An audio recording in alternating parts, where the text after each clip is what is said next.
Good day guys, at dahil katatapos lang ng piyesta ng Palo Leyte, so pupunta tayo sa palengke, bibili tayo ng isda kasi lagi na lang karne yung aming ulam. So nandito na tayo sa Palo Public Market at nakita ko ang aking classmate. Wow, dito ako bumibili ng isda kasi mga fresh.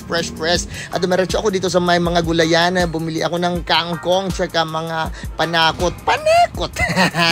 At bumili ako ng banana Q, 10 piso banana Q. Dumaan ako dito sa labahan kasi i-claim ko ang aking pinalabhan. 1 linggo na to dito at dito papauwi na ako dito na sa may library at diretso sa bahay, parking dito sa may labas at diretso pasok.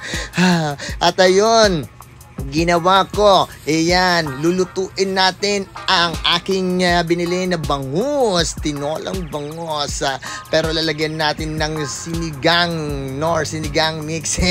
At ito kangkong, binanatan na natin at pagkatapos is lumabas ako, may naisipan ako, magnanakaw na naman tayo ng kamyas. Tumawid ako at nanguha ako ng kamyas doon sa tabok.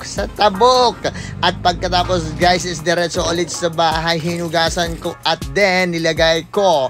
At pagkatapos yung kangkong kasi kumukulo na, pati yung kalamansi na-ready ko na, pati yung sinigang at isda. At ayun, okay na, ilagay na natin ang isda. Ayan. At pagkatapos sinigang mix para masarap. Ito pa, pampaasim, kalamansi. Yan. At tinikman natin. Wow! Isa pa. Wow! Talaga. At kumain ako. This morning. Ang sarap talaga ng kain ko. Wow!